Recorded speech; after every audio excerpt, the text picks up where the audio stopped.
구약성경 에스겔 19장 1절부터 14절 말씀입니다. 너는 이스라엘 고관들을 위하여 애가를 지어 부르라. 내 어머니는 무엇이냐? 암사자라. 그가 사자들 가운데 엎드려 젊은 사자 중에서 그 새끼를 기르는데 그 새끼 하나를 키움에 젊은 사자가 되어 먹이 물어 뜯기를 배워 사람을 삼킴에 이방이 듣고 함정으로 그를 잡아 갈고리로 꿰어 끌고 애굽 땅으로 간지라.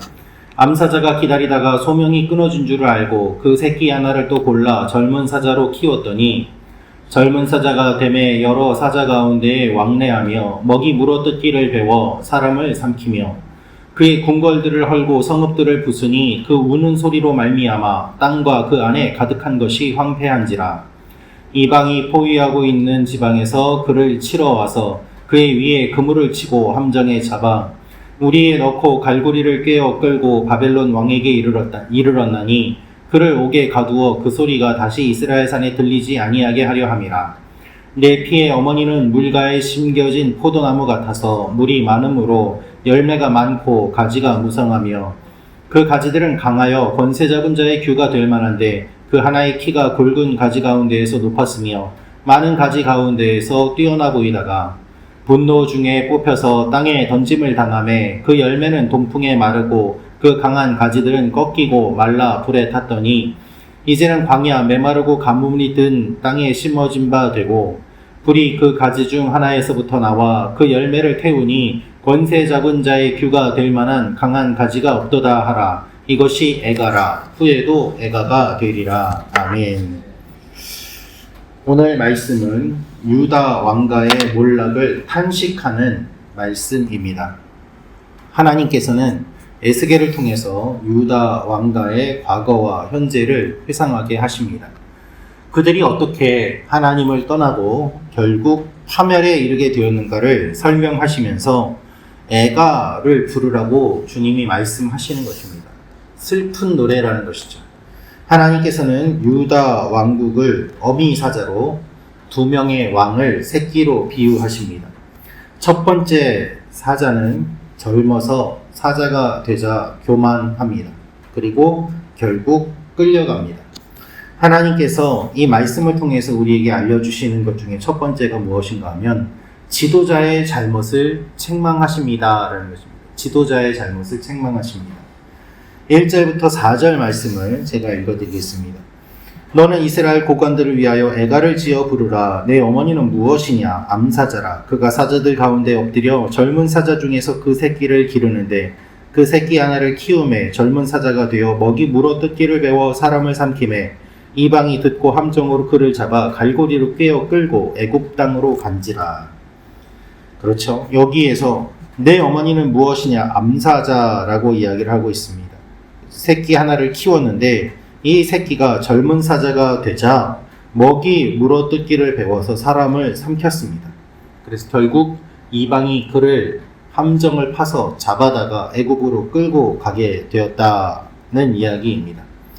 이것은 여호아스를 뜻하고 있는 이야기입니다.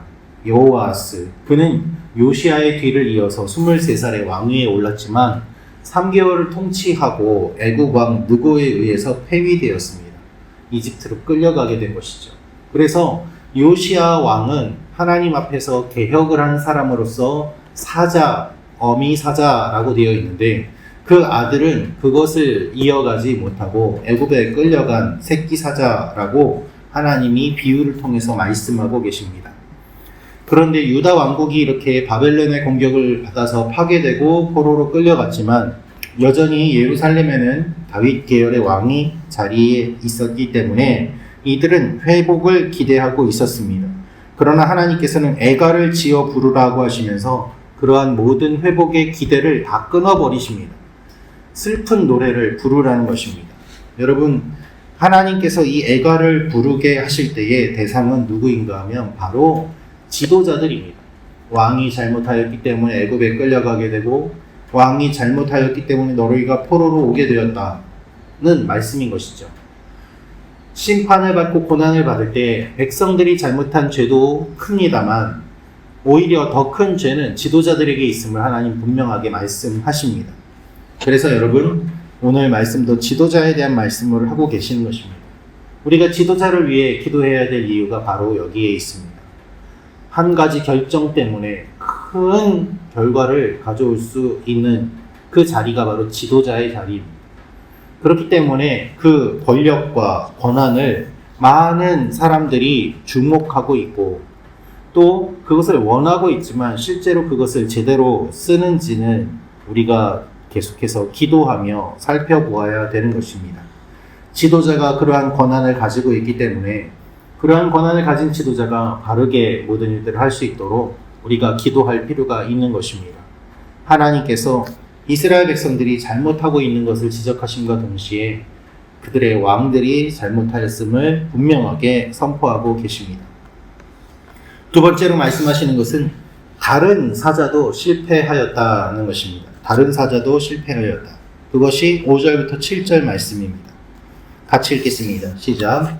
암사자가 기다리다가 소망이 끊어진 줄을 알고 그 새끼 하나를 또 골라 젊은 사자로 키웠더니 젊은 사자가 되매 여러 사자 가운데서 왕래하며 먹이 물어뜯기를 배워 사람을 삼키며 그의 궁궐들을 헐고 성읍들을 부수니 그 우는 소리로 말미암아 땅과 그 안에 가득한 것이 황폐한지라. 둘째 새끼 사자를 키우는데 이 둘째 새끼 사자는 모든 풍성했던 것들을 황폐하게 만들어 버렸다라고 이야기하고 있습니다. 이도 역시 바벨론에 끌려가는 여호야긴 왕을 가리킵니다. 두 왕 모두 개혁을 상징하는 사자라는 표현을 사용한 요시야의 아들이었지만 하나님께 순종하기보다는 정치적으로 타협을 하고 정치적인 술수를 쓰고 방탕했기 때문에 패망하게 되었음을 이야기하는 것입니다. 요시야는 하나님을 경외하였지만 그의 두 아들들은 하나님 앞에서 실패합니다. 요시야의 개혁은 성공하였지만 그의 개혁이 다음 때까지 이어지지 못합니다. 부모님은 열심이었지만 자녀는 믿음이 없는 경우도 있지 않습니까? 얼마나 마음이 아픈 일입니까? 자녀가 믿음이 없어서 하나님의 심판을 받는다면 부모의 열심이 상대적으로 얼마나 더욱더 아프게 보입니까? 그래서 하나님은 슬픈 노래를 부르라고 명령하시는 것입니다. 예전에 제가 인터넷에서 이런 글을 본 적이 있습니다. 어떤 사람이 신앙의 자유를 이야기하면서 자신은 어렸을 때 교회에 다녔지만 지금은 교회에 다니지 않는다. 그러면서 기독교 신앙을 부정하는 내용의 글을 썼습니다. 그런데 그의 아버지는 신학교의 교수님이었습니다. 그러니까 그 글을 읽는 저의 마음은 너무나도 마음이 아팠습니다. 아버지는 신학교 교수님인데 아들은 신앙의 자유를 이야기하면서 예수님을 부인하고 교회에 다니지 않는다면 그 신학교 교수인 아버지의 모습과 그 아들은 무슨 관계가 있단 말입니까? 자신의 아들에게 그와 같은 마음을 심겨준 그 아버지의 믿음을 생각해 보면 그것도 마음 아픈 일 아니겠습니까?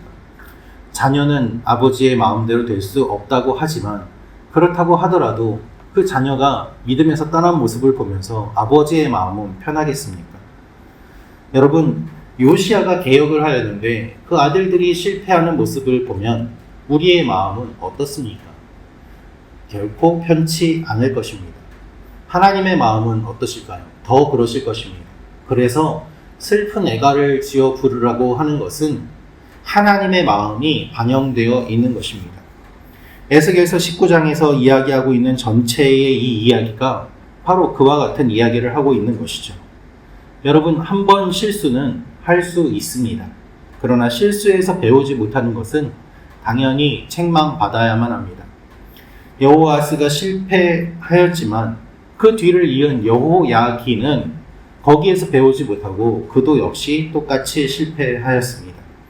여러분, 우리가 하나님 앞에서 넘어질 수는 있습니다. 그러나 넘어지면 주님이 일으켜 주시죠.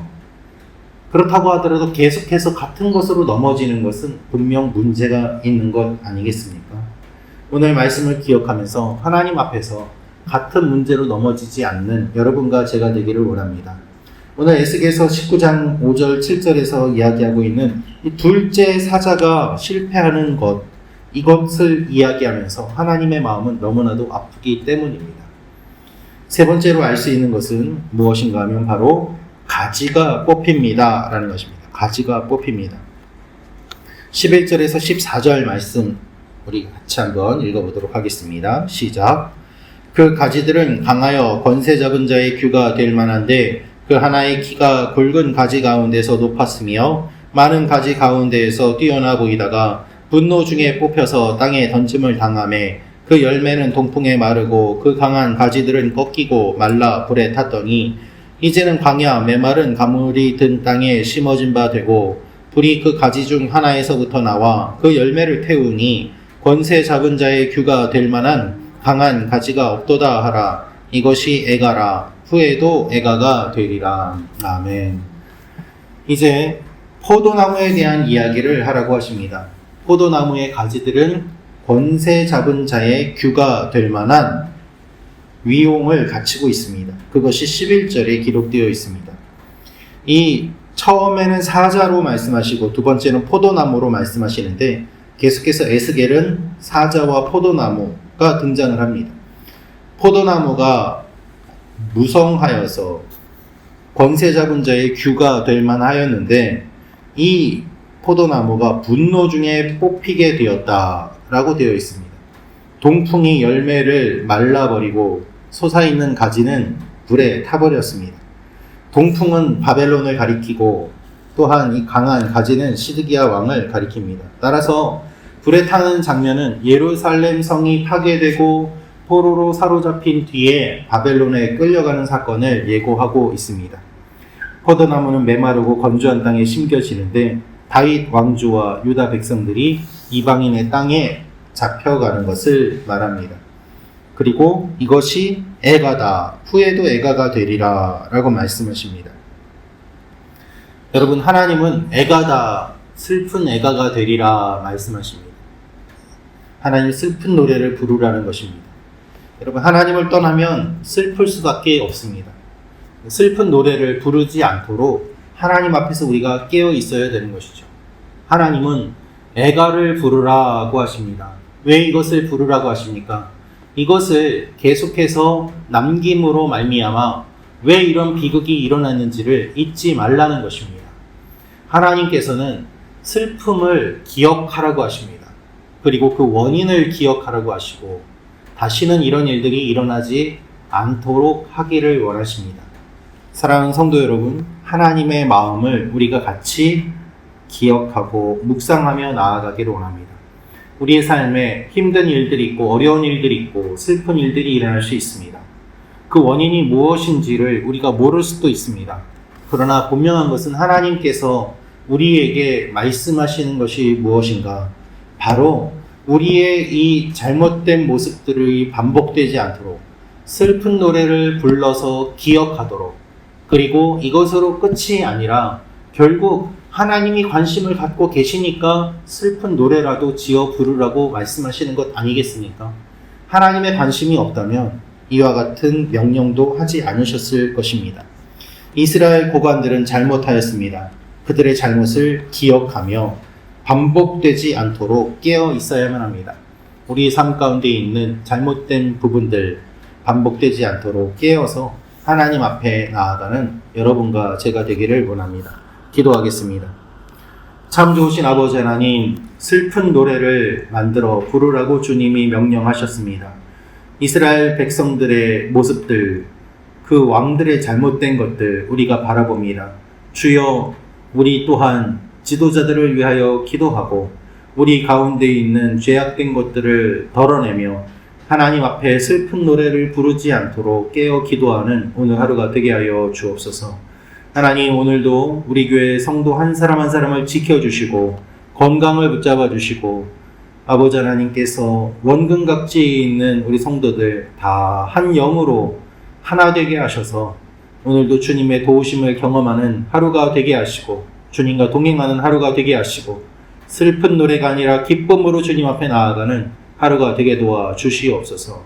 예수님의 이름으로 기도합니다. 아멘.